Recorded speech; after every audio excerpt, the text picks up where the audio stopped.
Bismillahirrahmanirrahim. Assalamu alaikum students. My name is Abdul Rahman and I'm teaching you biology.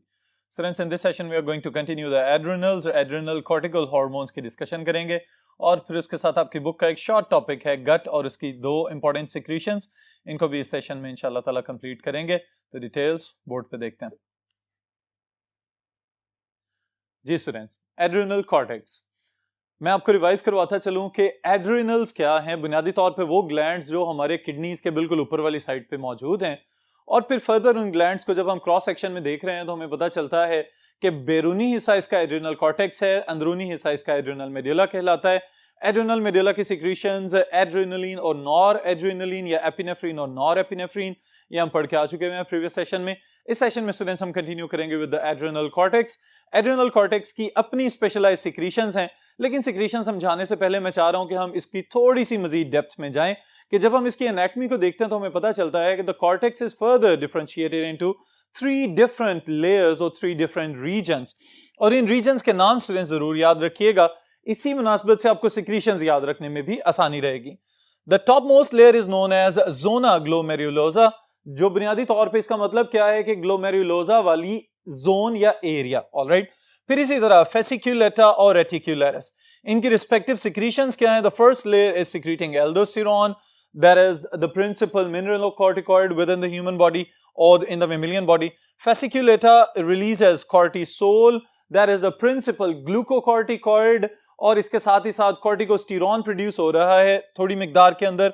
और फिर reticularis is producing androgens which are related to the genders or the sexes. All right, इसी वजह से हम इसको Andrew का नाम दे रहे हैं कि ये एंड्रोजन हार्मोन्स हैं. All right students, अब स्टूडेंट्स ये बात समझने वाली है कि जब एड्रिनल कॉर्टेक्स की हम बात करते हैं तो आप एक चीज पढ़ के आ चुके हुए हैं एडिनोहाइपोफिसिस, जब हम पढ़ रहे थे, यानी कि आपकी anterior lobe of the pituitary, तो उसके अंदर एक सिक्रीशन हमने पढ़ी एड्रिनोकॉर्टिकोट्रॉफिक हार्मोन. एड्रिनोकॉर्टिकोट्रॉफिक हार्मोन जब इसका नाम हम देखते हैं तो समझ के पढ़ा जाए तो एड्रिनोकॉर्टिको, तो इसका मतलब क्या है कि this part of the pituitary is directly related to the releasing factors that will promote the secretion of the adrenal cortex. और एड्रिनल कॉर्टेक्स की जो सिक्रीशंस हैं अभी मैंने आपको बताई हैं, they can be glucocorticoids as well as they can be mineralocorticoids. ये क्या होते हैं इनकी डिटेल भी अभी देखते हैं, और उसके साथ ही साथ एंड्रोजेंस पैदा हो रहे हैं. तो बुनियादी तौर पे आप इस पूरे टॉपिक के अंदर 4 मेजर सिक्रीशंस याद रखेंगे.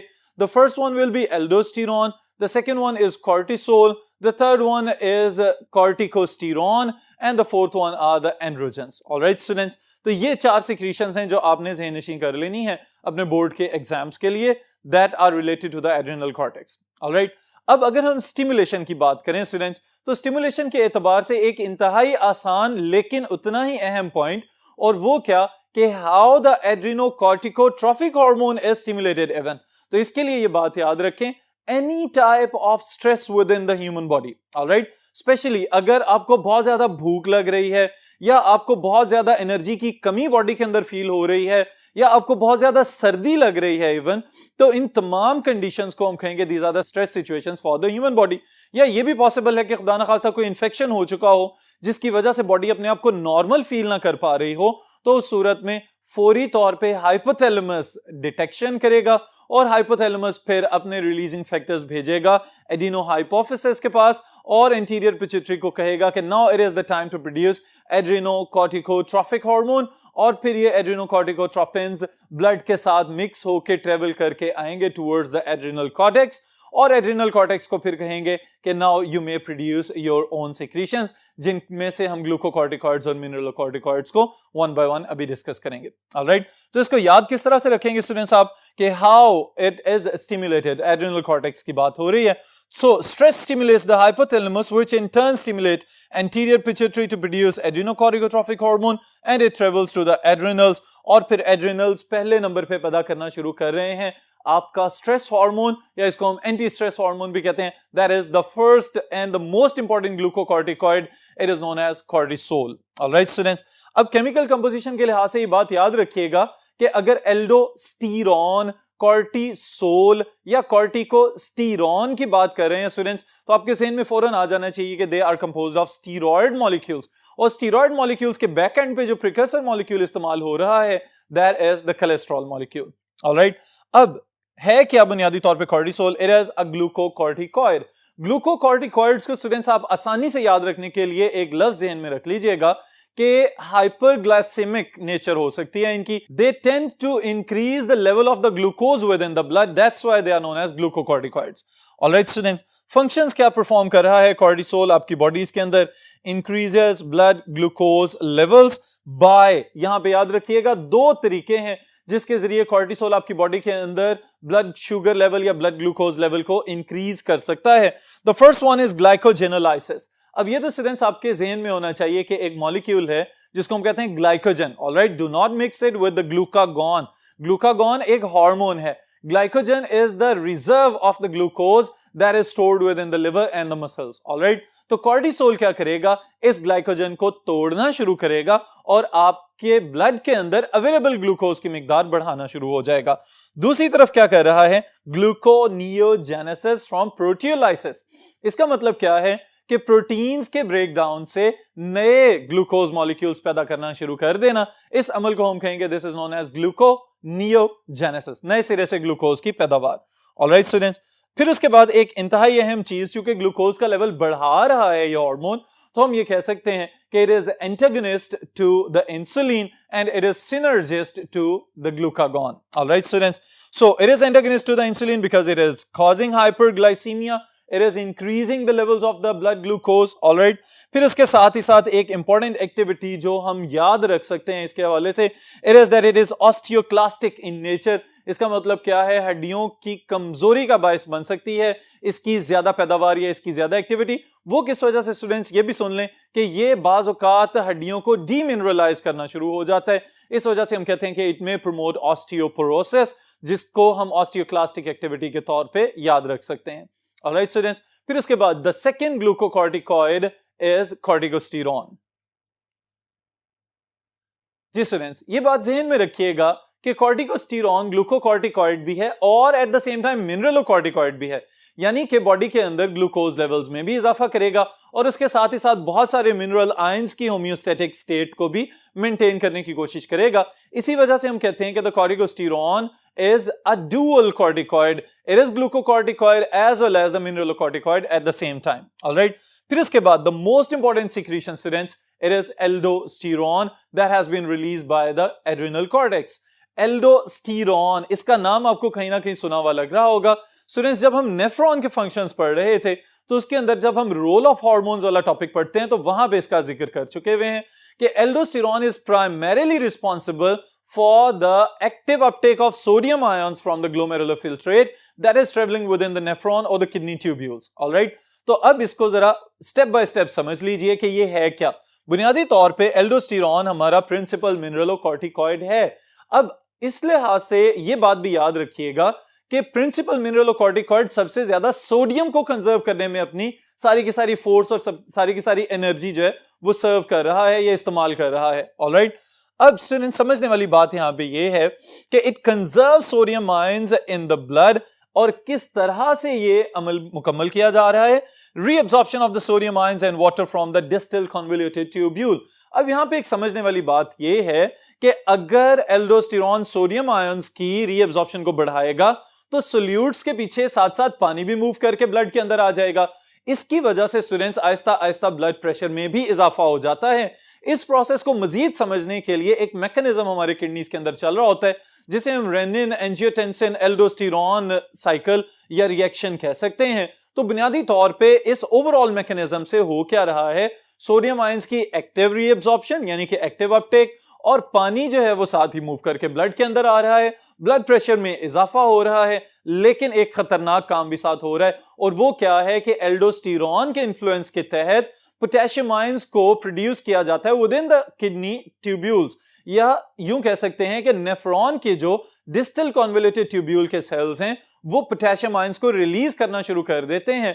सोडियम चूंकि ट्यूब्यूल से निकल के ब्लड में चला जाता है तो पोटेशियम जो है उसकी जगह पे ट्यूब्यूल्स के अंदर जा रहा होता है। इसका मतलब ये है कि आहिस्ता आहिस्ता ब्लड में से पोटेशियम निकाल के तो किडनी ट्यूब्यूल्स के अंदर ग्लोमेरुलर फिल्ट्रेट या अल्टीमेटली यूरिन का हिस्सा बनाया जाएगा। तो हम ये कह सकते हैं कि एल्डोस्टेरॉन में प्रमोट हाइपोकैलेमिया, यानी कि पोटेशियम आयंस की कॉन्सेंट्रेशन में आहिस्ता आहिस्ता कमी करता हुआ ये हार्मोन हमें नजर आ सकता है.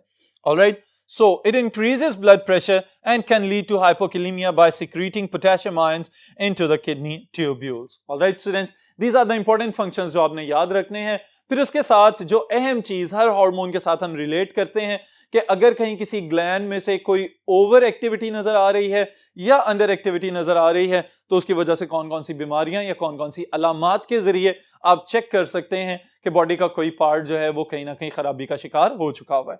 तो यहां पे स्टूडेंट्स हम डिस्कस करने जा रहे हैं अंडर सिक्रीशन, यानी कि एड्रिनल कॉर्टेक्स की अपनी खराबी और उसकी वजह से उसकी जो प्रोडक्शन है, जो हार्मोन्स उसने पैदा करने हैं, उनकी मिकदार में कमी होती चली जाए. ऑलराइट, यहां पे याद रखने वाली चीज स्टूडेंट्स क्या है? Addison's disease. एडिसन्स का जिक्र हम पहले भी कर चुके हुए हैं, जहां पे हमने मेलानोफोर या मेलानोसाइट स्टिमुलेटिंग हार्मोन पढ़ा था, वहां पे भी इसका जिक्र आ चुका हुआ है. Addison's disease is an auto immune disorder. Alright students, आपके अपने ही white blood cells adrenal cortex के सेल्स को तबाह कर देते हैं. तो इसकी वजह से क्या हुआ? एड्रिनल कॉर्टेक्स तो तबाह हो गया. एड्रिनल कॉर्टेक्स जब खुद ही मौजूद नहीं तो इसकी सिक्रीशन आहिस्ता आहिस्ता कम होते हुए बिल्कुल ही खत्म हो जाएगी. और इसकी सिक्रीशन खत्म होते साथ ही जो खराबी स्टूडेंट्स हमें नजर आ रही है वो क्या है कि ओवरऑल बॉडी के अंदर जो मसल्स हैं वो कमजोरी का शिकार होना शुरू हो जाएंगे. और ना सिर्फ ये कि मसल्स कमजोरी का शिकार हो रहे हैं, बल्कि उसके साथ ही साथ जो खतरनाक पहलू है इसका वो ये है कि बॉडी की जो एबिलिटी है स्ट्रेस सिचुएशंस को फेस करने की, सर्दी को, भूख को या और किसी किस्म की कोई इंफेक्शन को फेस करने की या उसके खिलाफ मुकाबला करने की जो सलाहियत आपके पास मौजूद है, जब एड्रिनल कॉर्टेक्स नहीं होगा तो उसकी सिक्रीशंस भी नहीं होंगी, तो फिर वो ऑर्गेनिज्म एड्रिनल कॉर्टेक्स की एब्सेंस में किसी किस्म की स्ट्रेस सिचुएशन को फेस नहीं कर सकेगा और खुदा न खास्ता समटाइम्स इसके एड्रिनल फेलियर की वजह से डेथ भी हो सकती है. ऑलराइट, तो इस वजह से adrenal cortex plays a critical role even in life saving secretions. Alright students, तो आप इसको पॉइंट्स में किस तरह से याद रखेंगे? Destruction of adrenal cortex due to autoimmune disorder lead to general metabolic disturbance, weakness of muscle action, loss of salts and ability to withstand stress situations is lost. और वो वाली स्ट्रेस सिचुएशंस जिसमें नॉर्मल कंडीशन में हम बिल्कुल ही bother नहीं कर रहे होते, हम उसको स्ट्रेस समझ भी नहीं रहे होते, लेकिन हमारा एड्रिनल कॉर्टेक्स खुद से ही बहुत सारे मसाइल का हल निकाल रहा होता है. अगर खुदा न खास्ता इसकी सिक्रीशंस नहीं होंगी तो बॉडी ओवरऑल बॉडी का मेटाबॉलिक सिस्टम, बॉडी की जो स्ट्रेस को फेस करने की एबिलिटी है वो नहीं रहेगी, काम सही नहीं होगा, बॉडी कोलैप्स कर जाएगी और अल्टीमेटली डेथ पॉसिबल है. Alright students, so this is when adrenal secretions are absent. और अगर कहीं ओवर एक्टिविटी होती नजर आ रही है तो उस केस में आप याद रखेंगे कुशन्स सिंड्रोम या कुशिंग्स डिजीज. जी students, now what is Cushing's disease? यहां पे बुनियादी तौर पे हम डिस्कस क्या करने जा रहे हैं? ओवर एक्टिविटी, यानी कि अगर एड्रिनल कॉर्टेक्स जरूरत से ज्यादा हार्मोन्स पैदा करना शुरू हो जाए तो उस सूरत में क्या किया जाएगा? यहां पे स्टूडेंट समझ लें, too much cortical hormones specially cortisol की सिक्रीशन में इजाफा हो रहा है. Excessive protein break down resulting muscular and bone weakness. इसका मतलब क्या है कि कॉर्टिसोल की ओवर सिक्रीशन का डायरेक्ट इफेक्ट किसके ऊपर हो रहा है? प्रोटीन ब्रेकडाउन के ऊपर और बोन रिजॉर्प्शन के ऊपर. और फिर क्या होगा? High blood sugar. यहां पे ये बात याद रखें, इसको हम नॉर्मल डायबिटीज से अलहदा करने के लिए एड्रिनल डायबिटीज का नाम दे सकते हैं कि अगर कॉर्टिसोल की ओवर एक्टिविटी की वजह से, क्योंकि आगाज में हमने क्या कहा था इसको कि इट इज ग्लूकोकॉर्टिकॉइड, तो इसका मतलब है कि ये ग्लूकोज की कंसंट्रेशन में इजाफा कर रहा है. तो यहां पे स्टूडेंट समझने वाली बात यह है कि अगर एड्रिनल खराबी की वजह से बॉडी के अंदर ग्लूकोज लेवल्स बढ़ रहे हैं तो हम इसको एड्रिनल डायबिटीज का नाम दे सकते हैं, just to distinguish it from the other diabetes. Alright students, फिर उसके बाद last secretion of the adrenal cortex जो आपके सिलेबस का हिस्सा है, दीज आर एंड्रोजेंस. एंड्रोजेंस का स्टूडेंट्स बुनियादी तौर पे ये समझने वाला नुक्ता है कि ये सिक्रीट तो मेल्स और फीमेल्स दोनों में हो रहे होते हैं. ऑलराइट, लेकिन ज्यादा क्रिटिकल रोल ये प्ले कर रहे हैं विद इन द मेल्स. और मेल्स के अंदर इंपॉर्टेंस इनकी कहां पे है? स्पेशली जहां पे सेकेंडरी मेल कैरेक्टरिस्टिक्स अपीयर होना शुरू होते हैं, यानी कि जैसे ही मेल बॉडी प्यूबर्टी की जानिब जाना शुरू होती है, आप बालिग होना शुरू होते हैं, तो फौरी तौर पे आवाज का भारी हो जाना और फिर उसके साथ ही साथ बॉडी के डिफरेंट रीजन्स के ऊपर हेयर ग्रोथ का बढ़ जाना, ये वाली एक्टिविटीज जो है एंड्रोजेंस रेगुलेट कर रहे हैं. लेकिन एट द सेम टाइम अगर ये देखा जाए कि ह्यूमन बॉडीज के अंदर अगर एड्रिनल कॉर्टेक्स के इनर साइड पे कहीं किसी गड़बड़ की वजह से, किसी म्यूटेशन की वजह से ट्यूमर बन जाए तो उस सूरत में एड्रिनल कॉर्टिकल सेल्स जरूरत से ज्यादा एंड्रोजन्स बनाना शुरू कर देंगे। अगर जरूरत से ज्यादा एंड्रोजन्स पैदा हो, specially in case of females, तो फिर क्या होगा, दे मे डेवलप फेशियल हेयर्स। और इस तरह की फीमेल्स हमारी सोसाइटी में बाज़ औक़ात नजर आ रही होती हैं कि जिनकी कहीं ना कहीं किसी मेटाबॉलिक डिस्टर्बेंस की वजह से या किसी ना किसी हार्मोनल डिस्टर्बेंस की वजह से चिन के ऊपर या यहाँ पे जॉ लाइन के साथ साथ extraordinary hair growth observe की जा सकती है। So this is due to over secretion of androgens in females. Alright students, तो ये सारे के सारे इंपॉर्टेंट पॉइंट्स आप याद रखेंगे एड्रिनल कॉर्टेक्स के हवाले से। इसके साथ स्टूडेंट्स मैं मिला रहा हूं आपकी गट की सिक्रीशंस। इंपॉर्टेंट शॉर्ट क्वेश्चन बन सकता है कि what is the secretion of the gut, या इस तरह से पूछा जा सकता है differentiate between the activity of secretin and gastrin. तो इस चीज को हम चैप्टर नंबर 12 के अंदर पार्ट 1 में पहले पढ़ के आ चुके हुए हैं, लेकिन यहां पे बस इसको टू द पॉइंट डिस्कस करेंगे ताकि आपको मेन पॉइंट्स याद रहें और इनकी एक्टिविटी याद रखने में आसानी हो। जी स्टूडेंट्स, नाउ गट बुनियादी तौर पे है क्या, हमारा डाइजेस्टिव सिस्टम। अब कुछ किताबों में यह भी लिखा हुआ है कि 30 से ज्यादा हिस्से हैं आपके डाइजेस्टिव सिस्टम के कि जो एंडोक्राइन सिक्रीशंस पैदा करने की सलाहियत रखते हैं, लेकिन हम उनमें से सिर्फ ये दो मेन सिक्रीशंस की बात करेंगे students. The first one is gastrin. Alright, अब जो गैस्ट्रिन है इसके नाम से आप इसको याद रखें कि it is related to your stomach. Alright, और फिर स्टमक का जो आखिरी हिस्सा है जिसे हम पाइलोरिक रीजन कहते हैं या एंट्रम भी कुछ किताबों में इसका नाम है, वहां पे स्पेशलाइज्ड सेल्स मौजूद होते हैं, that are known as G cells. ये जी सेल्स पैदा करते हैं गैस्ट्रिन। ऑलराइट, और गैस्ट्रिन की स्टिमुलेशन कहां से आ रही है स्टूडेंट्स, उस पार्शियली डाइजेस्टेड प्रोटीन फूड से जो पहले से आपके मैदे के अंदर मौजूद है, और फिर ये क्या करेगा, गैस्ट्रिक जूस की पैदावार को बढ़ाएगा। आपको याद होना चाहिए कि गैस्ट्रिक जूस के अंदर दो मेजर सिक्रीशंस हैं स्टूडेंट्स, एक आपका HCl, ऑलराइट, और दूसरा आपका पेप्सिनोजन, जिसको बाद में पेप्सिन में कन्वर्ट कर लिया जाता है, और फिर इसकी मदद से प्रोटीन्स की पार्शियल डाइजेशन को कंप्लीट किया जाता है with in the stomach. Alright, तो आप इसको जब पॉइंट्स में याद रखना चाहें तो किस तरह से लिखेंगे students, gastrin is produced by mucosa of the pyloric region of the stomach, stimulate gastric juice production and produced under influence of partially digested protein food. और ये बात भी याद रखिएगा कि आमतौर पे हम मुकम्मल हाजमे का जिम्मेदार स्टमक को ठहरा देते हैं। Stomach is only responsible for partial digestion of proteins, यानी कि प्रोटीन्स की डाइजेशन कर रहा है और वो भी मुकम्मल नहीं हो रही। Alright students, then the second secretion is secretin. अब सिक्रीटिन स्टूडेंट्स एक ऐसा हार्मोन जो आपकी स्मॉल इंटेस्टाइन की लाइनिंग से पैदा हो रहा है from specialised cells known as S cells. S cells ही सिक्रीटिन को पैदा कर रहे हैं। जैसे ही आपके पाइलोरिक स्फिंक्टर्स थोड़े से डायलेट होते हैं या रिलैक्स होते हैं, तो वो सेमी या पार्शियली डाइजेस्टेड फूड जो सेमी सॉलिड फॉर्म में हमें नजर आ रहा है कायम की शक्ल में, ड्यूडेनम की वॉल को टच करेगा, और ड्यूडेनम की वॉल को जैसे ही ये टच करेगा तो फौरन सिक्रीटिन एक्टिवेट हो जाएगा, रिलीज कर दिया जाएगा। और इसकी सिक्रीशन का बुनियादी मकसद क्या है कि एक तरफ से तो ये पेंक्रियाज को जाके स्टिमुलेट करता है कि पेंक्रियाज फौरी तौर पे पेंक्रियाटिक जूस बनाना शुरू कर दे जिसके अंदर बहुत सारी एंजाइमेटिक सिक्रीशंस मौजूद हैं, और तो और चूंकि एसिडिक फूड आ रहा है तो ये साथ ही लिवर के अंदर मौजूद आपके गाल ब्लैडर को भी एक्टिवेट करता है कि वो बाइल जूस पैदा करे और उस एसिडिटी को न्यूट्रलाइज किया जा सके, और फिर उसके बाद ड्यूडेनम के अंदर digestion of different types of food, digestion of proteins, fats and other carbohydrates, इसको मुकम्मल किया जा सके। Alright students, so secretin is produced from duodenum, stimulate pancreatic and bile juice production, released when acid food touches the lining of the duodenum. That's all for this session. Inshallah next session में next topic के साथ मुलाकात।